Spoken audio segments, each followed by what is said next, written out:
Hi, everyone, and welcome to Asta Vision. In this episode, I'm so pleased to be joined by Nicholas Davies, author and journalist. And you might also say that Nicholas is a hardened campaigner for peace. And I also know Nicholas as well because he's a family friend. But I'm just really lucky to be able to get him on Asta Vision. So welcome. Yeah, thank you for having me, Asta. It's nice to be on with you. Yeah, you too. Tell me, you've got two books out. One of is Blood on Our Hands, and the other, soon to be released in the UK, is the war in Ukraine, making sense of a senseless conflict. Yep, I've got them both here actually. There's blood on our hands. Of course, it looks Excellent, backwards on the screen, but there we are. And this is the new one, War in excellent. Ukraine. And So, yeah, obviously, it's been a hot topic, Ukraine, at the moment, with it basically affecting the whole of the world. And I was lucky enough to get an early copy of your book, and I've read it, and it's definitely an eye opener. But just start by telling me, giving my viewers and listeners a little bit of context to your background, because you just didn't wake up one day and think, I'm going to write books about war. right. Well, actually, there's one thing I hope you got wrong in when you introduced me, because you said I'm a hardened campaigner for peace. And I hope that is not the case, because yeah, it's tough material to deal with and write about, and sort of often seems like a thankless task to be trying to work for peace. The forces pushing war in this world, war and militarism, and the war industries, the weapons manufacturers, and all of it are very powerful. And I think he, but I've been doing this all my life, really. I mean, since I grew up in a Navy family. My dad was a doctor in the Royal Navy, and when I got to the age of about 15, I started thinking seriously about that. I talked to my dad about it, and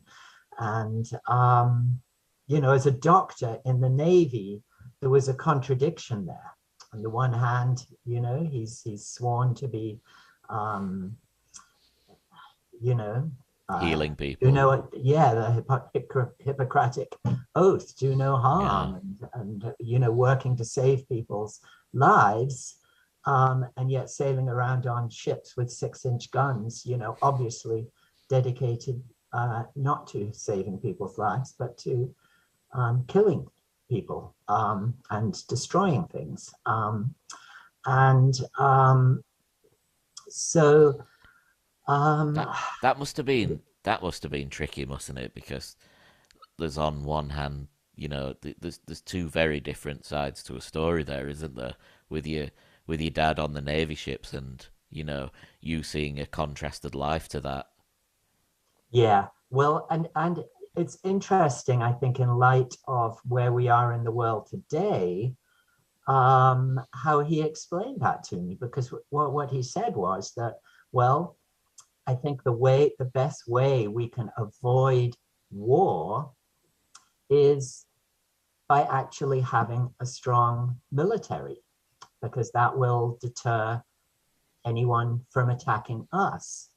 And I have thought about that many times in the last 20 years, and even talked to him about it. He only died in 2008, and we'd had, I'd been sending him my articles, and we had many discussions about the war in Iraq and Afghanistan, and so it was clear to me that his rationale, I'm afraid, broke down in these situations where nobody was attacking the United States or the United Kingdom. And in fact, we were the ones attacking other countries, notably Iraq and Afghanistan. But of course, it's gone on since then to Libya, Syria, Yemen, Somalia, um, and so on. And of course, there was also Yugoslavia and the completely illegal NATO attack to carve out a sort of NATO protectorate in Kosovo from the remains of Yugoslavia in 1999. So yes, I'm afraid I have to say my dad's rationale for to have a strong defense really breaks down when you are the aggressor. It was Iraq and Afghanistan that needed to have a strong defense at that point if they were to not be invaded and occupied by foreign military forces. And So was that your dad's narrative right to the end then? um, actually, on one of my last visits to England, I don't know what it was by then, maybe 2006 before he died in 2008. At a certain point, I was there with Debbie and my wife, Yeah. and um, and my dad sort of gathered us very formally in the living room and sort of made an announcement. And he said, in this family, we support the armed forces, but we do not support the war in Iraq. And, Wow. and it had clearly been something he and my mom had talked about, and something he had really wrestled with, because Wow. as veterans, as people, committed to the military, Mm. and my mother was actually a code breaker during World War II. She worked at Bletchley Park, and so yes, they were both very, very, and my mom still is very pro-military. And so this was obviously something they really wrestled with. And maybe even, I'm not sure, maybe still disagreed about at that point. But no, my dad was you know, I'd say a relatively open-minded person, and he did come around to that position. Do you think the I didn't military? totally push him on Afghanistan at that point, but for him to come to that position was certainly heartwarming to me. Yeah, no, absolutely. That is definitely a flip round, isn't it? And I think, do you think the military stance from people like that and maybe people of that generation comes from them wanting to feel a sense of security? So them almost saying, well, we've got a great military might behind us and it's all wonderful and it's great. Do you know what I mean? Like, are they coming from a sense of being wanted to be secure, do you think? Well, I think it is partly a generational thing, quite honestly. Obviously in World War II, from their perspective, by standing strong and fighting the Nazis, the Germans, and the Japanese, and of course eventually winning the war. It's always a little easier if you've won a war than if you lost it, to Yeah, to think that it was a absolutely. good thing, or to think that you did the right thing. And I think that has colored the way their whole generation has seen everything since. And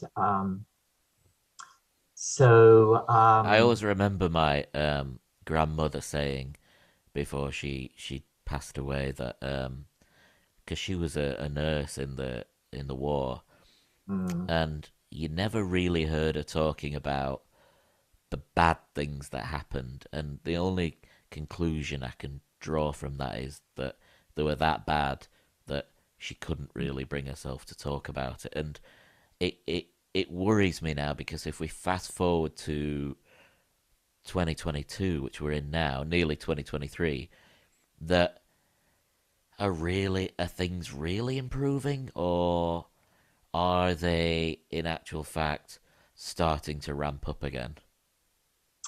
Well, I'd say they've been ramping up for a long time now. Since September the 11th, and the US invasion of Afghanistan and then Iraq, um, there has been a massive uh, arms and military buildup on the Western side.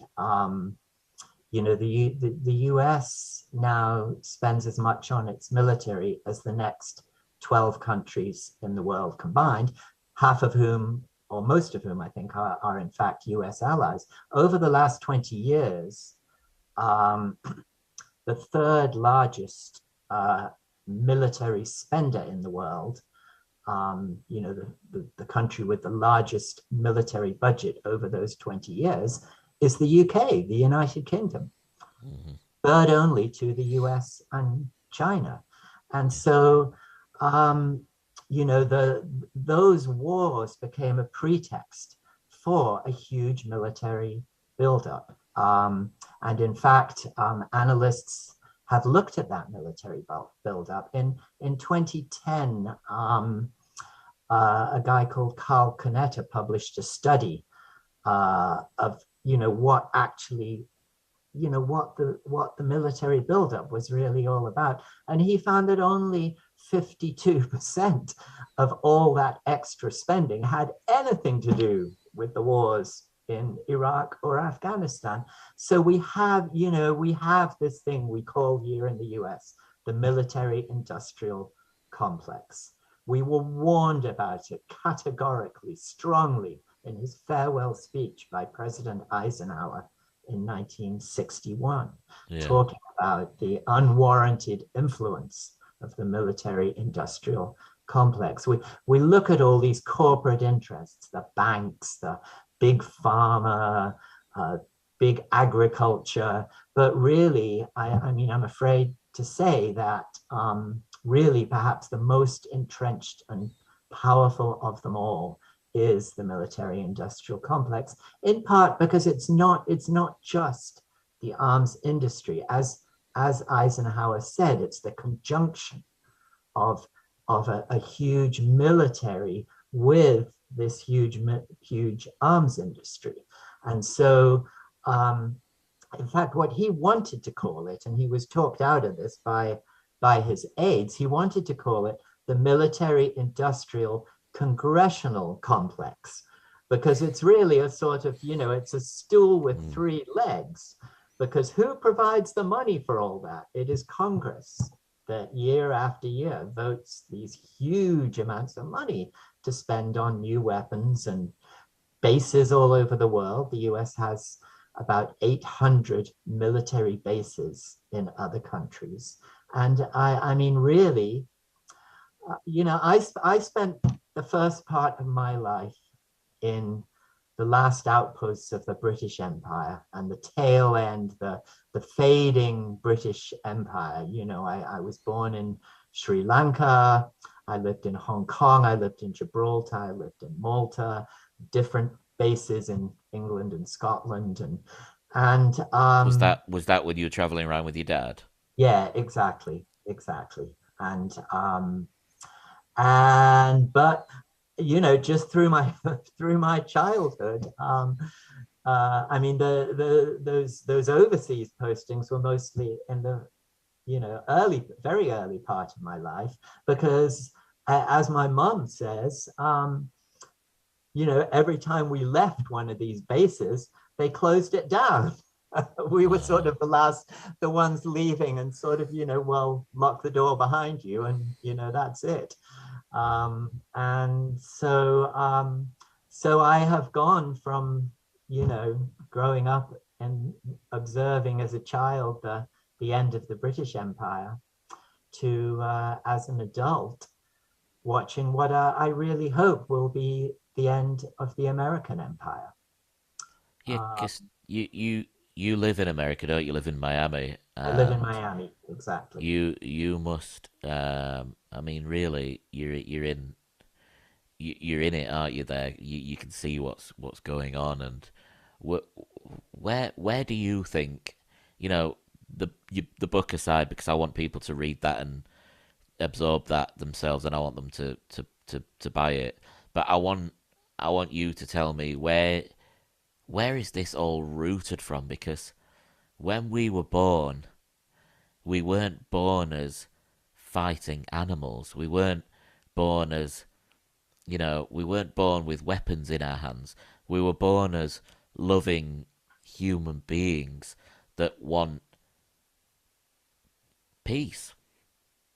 Yeah, well, and we still are. Every child comes into the world that way, absolutely. Um, but we talked about World War II and its influence on my parents' generation and your grandparents.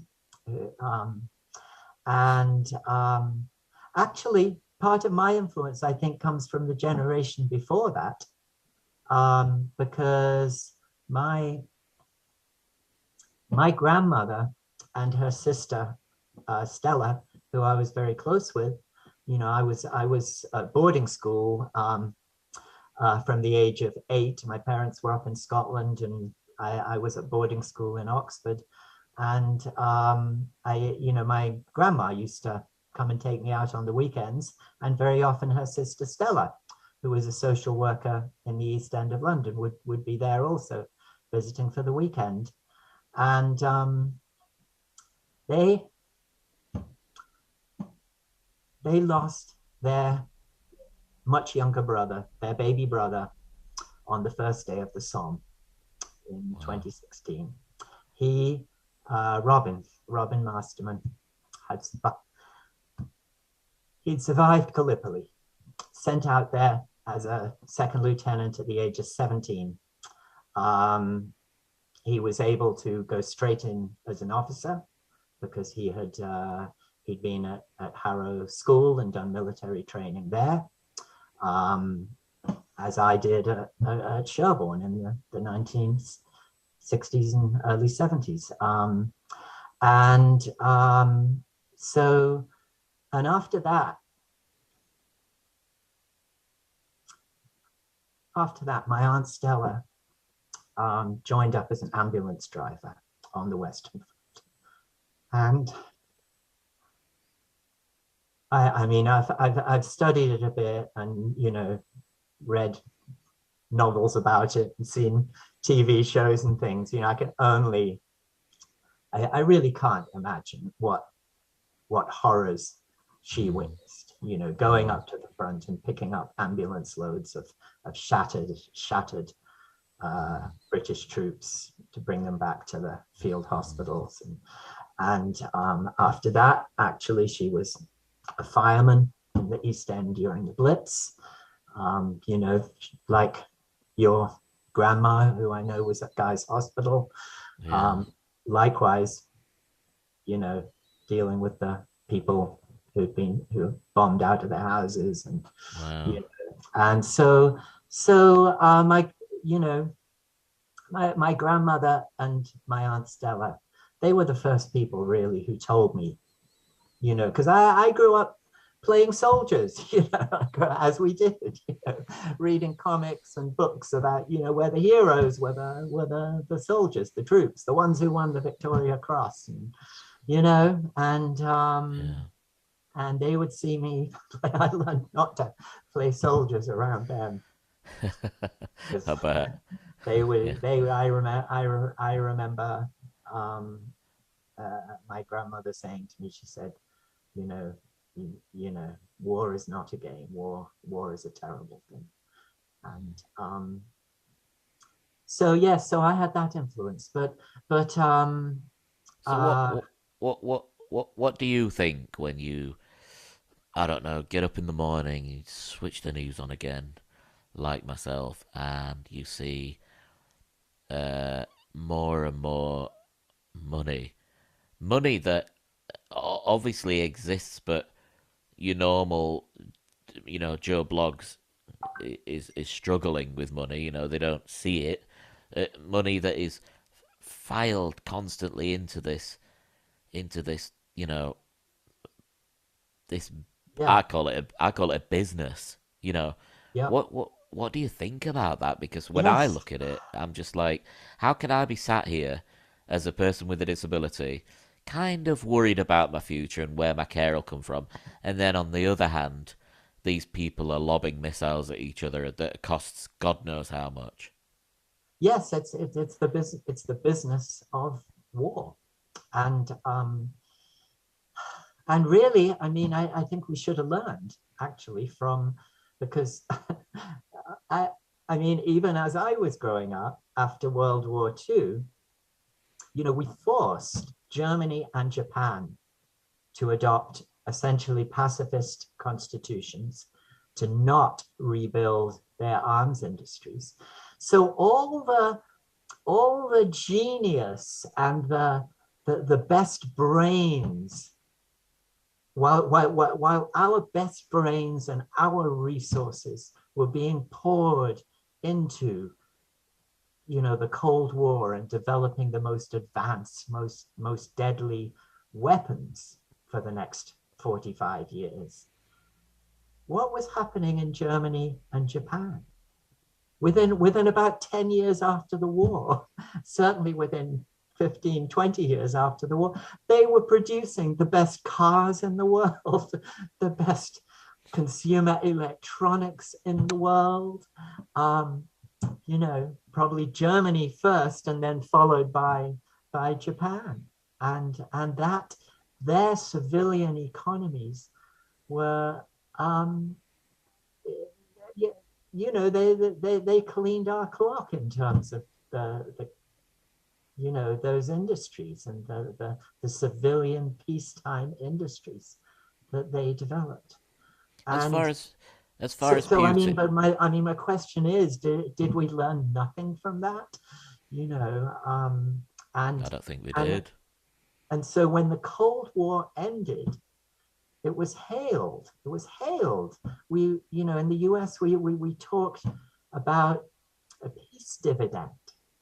The Senate Budget Committee had a meeting hearing from you know, senior Defense Department officials saying that the military budget could be cut in half within 10 years, and that this would be the golden age of investing in America and social spending, you know, what you're talking about, for you know, the needs that you have as a disabled person, and and so many. I mean, we have extreme poverty in the United States. It's the most, you know, unequal country. We have the most billionaires, and yet we have massive poverty. The wealth of the country is owned by a small number at the top, and while at least half of Americans are literally living paycheck to paycheck with no savings, no benefits from, you know, a soaring stock market or any of that.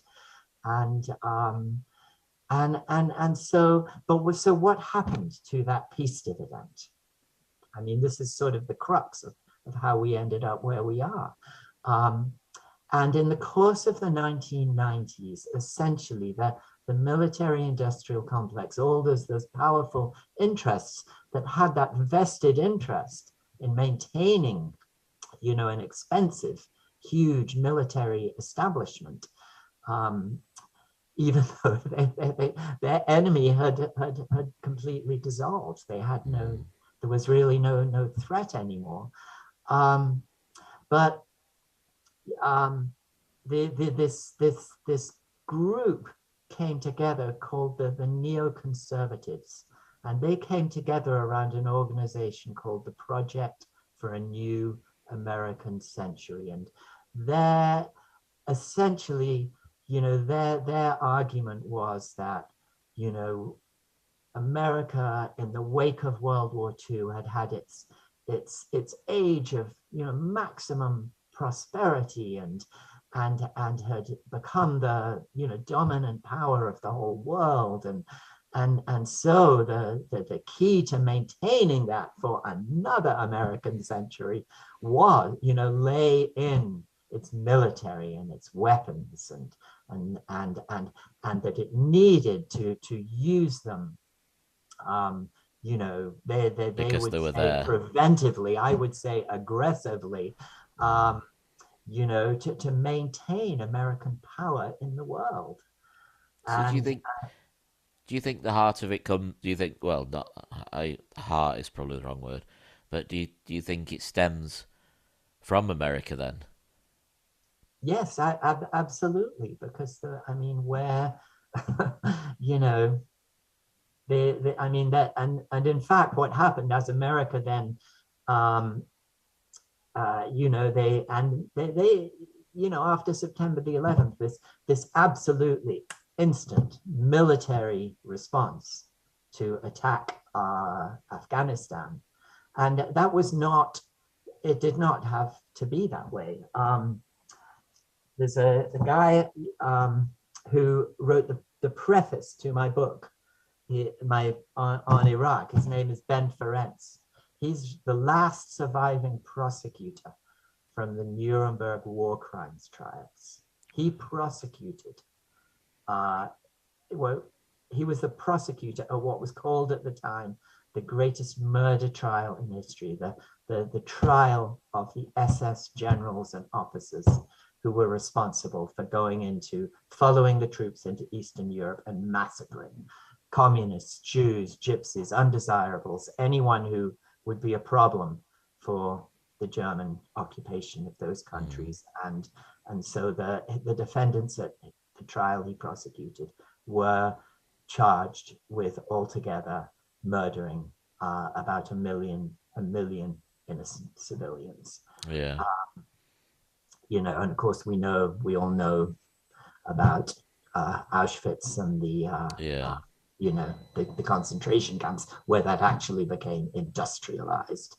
Um, but I heard him speaking on the radio literally a week after September the 11th. Was there really probably the only voice I heard on in the media in America saying it is wrong to punish people who are not responsible for the crime that has been committed. If we go into Afghanistan and start bombing Afghanistan, we are going to be killing thousands of people who had nothing to do with this. mm. That is not justice. Mm. That cannot be a legitimate response to what has happened. He said, in our tears and our rage at what just happened in New York and Washington, we have to be true to our values. We cannot betray them like that. And our values have to be justice and the rule of law. Yes, find out who was responsible, who was ultimately responsible, and bring them into court and prosecute them to the full extent of the law. That was a horrific crime, absolutely. But It's interesting. it was not a military attack on the United States. And that's the point. There was no Mm. country that attacked us on September the 11th. And so, and that's what he was arguing. He said, no, Mm. we have to stick to the rule of law and prosecute those responsible, not Mm. go to war over this. Absolutely, I agree.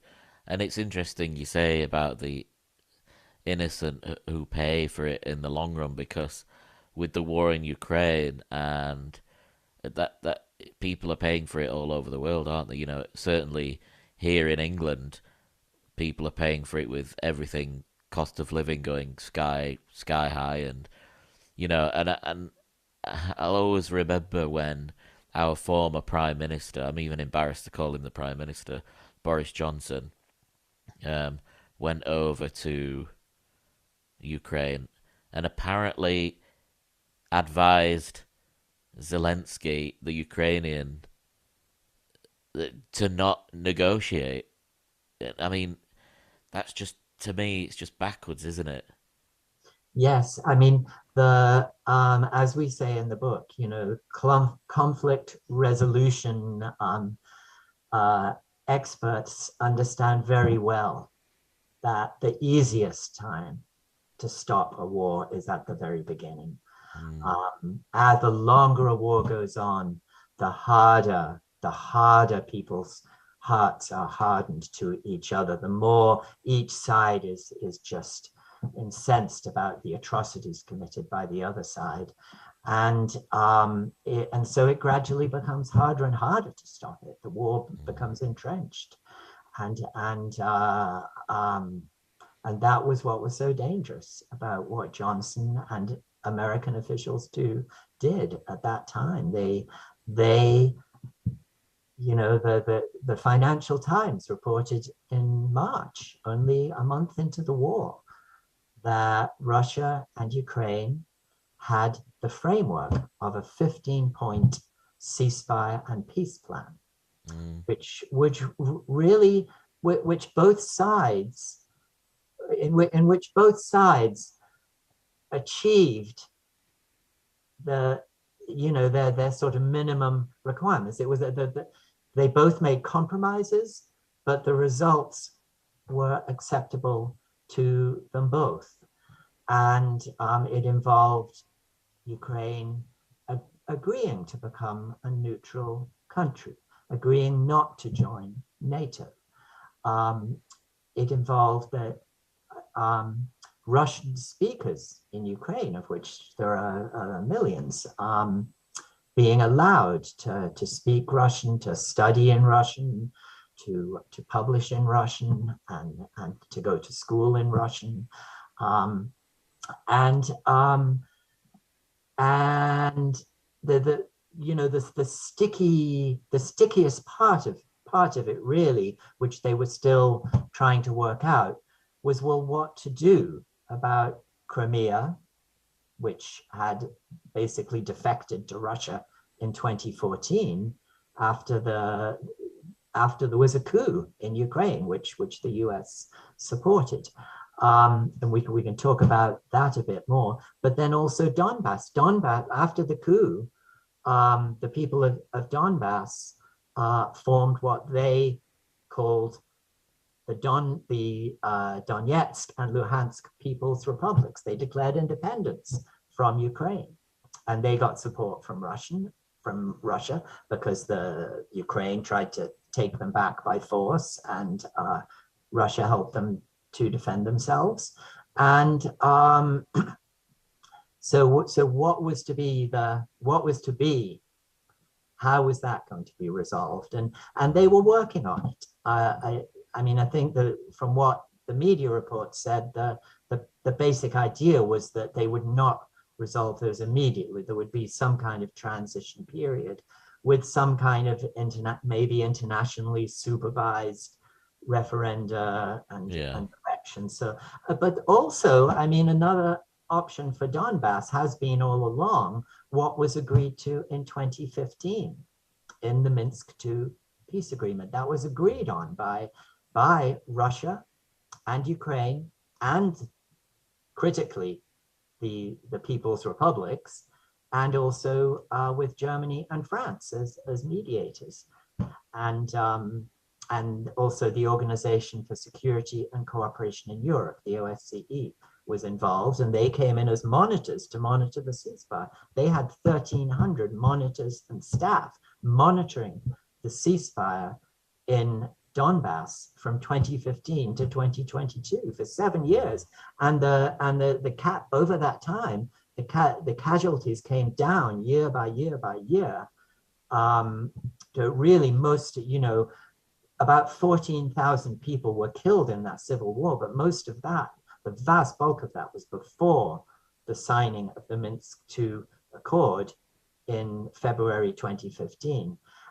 But the reason for that and the way it worked was that in that agreement, Ukraine agreed to give those regions, the Donetsk and Luhansk provinces, a new autonomous status within Ukraine. In other words, to keep them in Ukraine, was willing to give them, a kind of autonomy, more self-rule, something like, I guess the best way to compare it for a British audience is to say, as Wales and Scotland now have. They're able to govern their own internal affairs, even though they are still part of the United Kingdom. Maybe not for long in the case of Scotland, but there we go. But that was an agreed to resolution of the situation in eastern Ukraine, in Donbass. And it really broke down because Ukraine didn't follow through on those provisions. But I've probably gone on and gone quite a long way from whatever you first asked me about. But I'd like to ask you, if say the British or the American government came to you and said, Nicholas, we'd like you to help us negotiate and put an end to this thing, what would you say to people like Putin and Biden and the English side of things? Well, actually, Biden himself has said, first of all, he said, the US is not going to go to war with Russia, although it's very, very close to it now because they're so involved in helping the Ukrainians. They're helping to manage their operations. They're helping to provide intelligence to target their attacks. There are reports of the US and UK having special operations forces inside Ukraine, and CIA personnel, presumably MI6 too. Russia just accused British special operations forces of being responsible for a naval drone attack on Sevastopol, and also of blowing up the Nord Stream pipeline. So, I mean, it's all coming very close to direct war between the US and UK and other Western countries and Russia. But, Biden has promised that he would not let it become war between the US and Russia. And at times, he has talked about the need for peace negotiations. In fact, he was challenged on this in June by the editorial board of the New York Times. They wrote an editorial saying the war in Iraq is getting complicated. This was the headline. And the US is not ready for it. And they really asked him point blank, what are we now trying to do? Yes, now we have persuaded the Ukrainians to abandon negotiations. What, do we now want them to try and fight fight until they've recovered every inch of Ukrainian soil, or until we totally defeat Russia, or what? What are we actually trying to do now?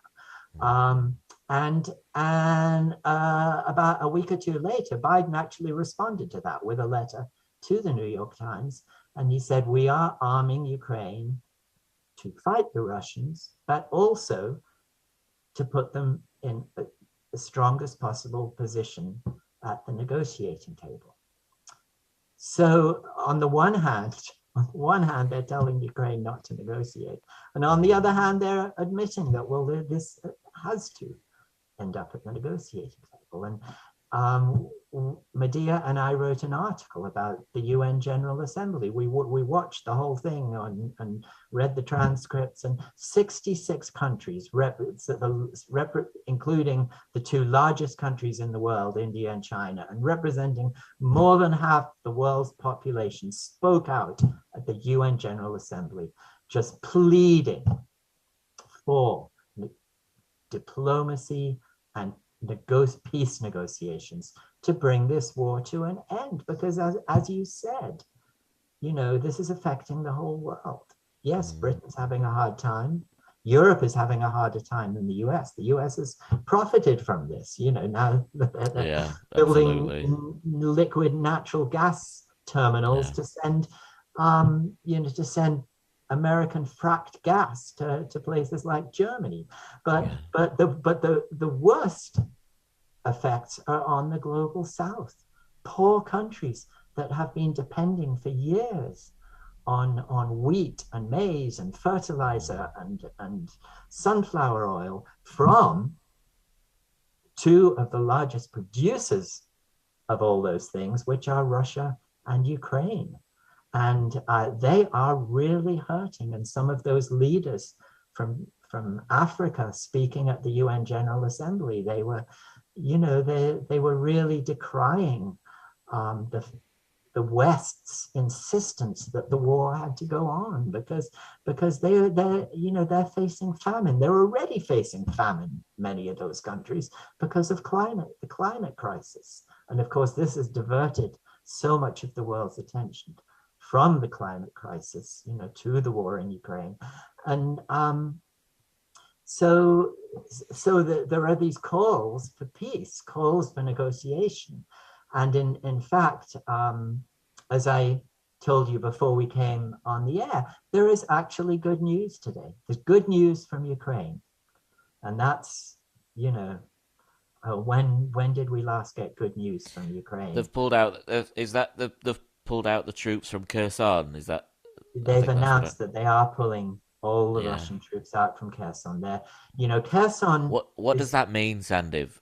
Nicholas, what does that mean? Sorry, that's my nickname. I'll tell you that. Yeah, I'll tell you the significance of that is that there was a report in an Italian newspaper a few days ago, La Repubblica, and the Italians have been, probably of the large countries in Europe, they have been the most, their population is the most anti-war, and their government has been, even before their election. Now they have a far-right prime minister, but far-right president, I guess.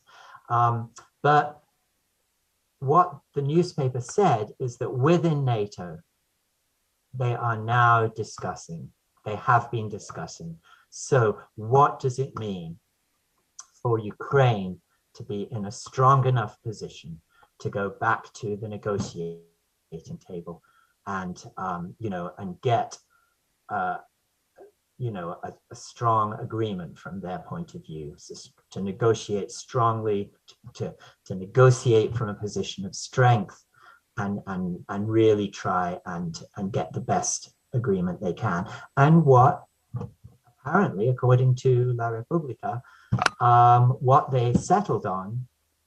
Sorry, I'm in my camera here. So what they had settled on is that if Ukraine could retake Kherson before the winter, because things are going to get tough in the winter. Things are going to get tough for the Europeans with, lacking gas to heat their homes. Things are going to get tough for the Ukrainians. Russia just mobilized another 300,000 troops to send to Ukraine, and Russia could go on an offensive in the winter and take more territory. And so, if the goal is to actually get in a strong position to go to the negotiating table, this may be their best chance. And it seems that the US is now supporting that. So Zelensky, let's just talk a little bit about Zelensky, because he was elected in 2019 as a peace candidate. He is a Russian-speaking Ukrainian who grew up in the south of Ukraine. And he won over 70% in that election against the sitting president, Poroshenko, who had failed to implement the Minsk Accords and failed to bring peace to Eastern Ukraine. And so here was Zelensky. Zelensky was an actor, a comedian. He played the president right? Of Ukraine, right? Yeah. In a sort of comedy on the TV. And it was a sort of hugely popular show. So here he was, an actor, a comedian, a celebrity. And in his comedy routine, he made fun of the neo-Nazis in Ukraine. He made fun of Ukraine's subservience to the US, and since the coup. Wow. He joked that the real president of Ukraine was not Poroshenko, but Barack Obama. That was one of his routines. So, and here he was elected with a massive, massive majority. I mean, who wins over 70% in a general election in any country? But with a mandate to actually implement the Minsk Accords and bring peace to the country. That's what people wanted from him. But he was so popular that, I mean, his majority extended practically across the entire country. I think, the only province where he didn't get a majority, I believe, was Lviv, which is the sort of the heartland of Svoboda, the neo-Nazi party, and the heartland of Ukrainian nationalism. But across the country, he was so popular, and he had new meetings with the leaders of Donetsk and Luhansk and with Russia, following the Minsk format, with Germany and France mediating, and he came back to Ukraine, and he set out to actually start pulling Ukrainian forces back from the ceasefire line in Donbass. But as had happened before, the extreme right wing in Ukraine basically rose up against him. They had huge demonstrations across the country. They actually sent their militias to replace Ukrainian troops on the front line where he was trying to pull them back. And Zelensky flew to the ceasefire line in Luhansk, and he confronted Azov regiment troops and said, look, I am your president, and I am telling you to withdraw from the front line. And one of the right-wing leaders, the leader of a group called Right Sector, who were really the sort of shock troops of the coup in 2014, they were led by a guy called Dmitry Yarosh. And Dmitry Yarosh went on TV and threatened Zelensky's life on national TV. He said, you've said you're willing to, politically lose your job as prime minister, lose as president, sorry. And, you're willing to sacrifice yourself, in order to achieve peace. He said, you won't just lose your job and your position and your reputation. You will lose your life. You will end up hanging from a tree on the main street in Kyiv. Wow. And this is the kind of after the coup, the voters in Ukraine had really rejected these extreme right-wing parties, whereas before the coup, Svoboda, the neo-Nazi party based, in Western Ukraine, had actually won 10% of the vote in a parliamentary election. After the coup, people had seen the violence of the coup, their support in elections really dropped off. It was down to 5% in the next election after that. But these extreme right-wing, white supremacist, neo-Nazi groups maintained a certain kind of strength on the street and in their heartland in Western Ukraine. And of course, because of the civil war, they had formed these militias that became National Guard battalions and ultimately regiments of the Ukrainian military. And the Azov regiment is the one that is sort of best known and was probably the largest. They were not the only one. And so the role of the extreme right, this is what we describe in the book, it went from sort of, electoral politics and being one of the major parties opposing Yanukovych in the Maidan protests, and then forming these militias that marched on, that robbed arms from armories and then marched on parliament and helped to overthrow the Yanukovych government. They went from that to then losing electoral power, but actually becoming military forces fighting in the Civil War.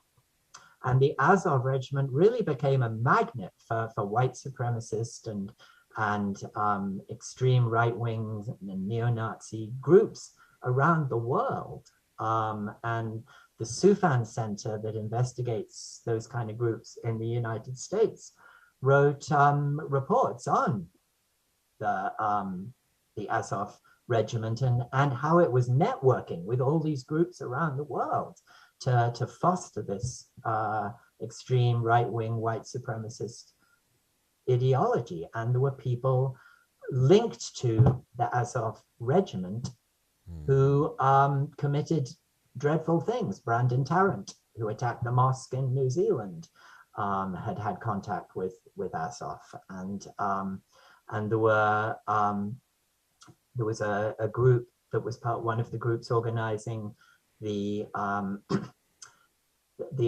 right-wing violent protests in Charlottesville, in which a counter protester was killed, deliberately run over with a car, and so as a result of what Azov was doing and its role in the international neo-Nazi movement, the US Congress actually cut off funding. It tried to, at least. It passed a law saying that none of the US military aid could go to the Azov Regiment. And that, of course, now with the billions of dollars flooding in, I don't think there's any attempt anymore to try and exclude the weapons from those extreme right-wing forces. Well, it's the most affluent business, isn't it, going at the moment? But Nicholas, I would absolutely love to talk to you all night because you're just so interesting, and we need more people like you on this planet. I believe that just to open people's eyes and really explain to people what is really going on. And I know me and my mom and dad love you a lot, and we really respect what you do, and I'm so happy you could come on my show, Asta Vision. But just because I've got a lot of listeners and viewers in America, just tell us briefly where you're going to be doing book launches in the States. Well, I'm doing a couple here in Miami, and then I'm working with some people out in Missouri to go and do events in St. Louis and Kansas City and Columbia, probably, which is in between the two. And we're also doing one. I'm doing one with Medea at our publisher's location in New York City on the 14th of December. Right. Anything planned for Europe? No, I'm afraid not at this point. We've sort of got our hands full here, but of course the book is available in Europe. Our publisher has an outlet in London. It's available on amazon.co.uk. And really, it is. As you say, I mean, we could talk all night, but really, here's the rest of what I'd like to say, which is all in the book. I went on Amazon, and I saw your book there ready. So if you wanna, I suggest you read Nicholas's book, because it's an incredible eye opener to what's really going on, because we don't really get the bigger picture from the Western media. They only feed us what we want to hear. So please go on to Amazon or wherever you buy your books and buy War in Ukraine, Making Sense of a Senseless Conflict by Nicholas Davies and his co-author. But I appreciate you. I appreciate this moment, and I appreciate what you're doing for everyone, and I'm sending you lots of love. And again, thank you so much for being on the show. Thank you for having me, Asta. It's been nice talking with you.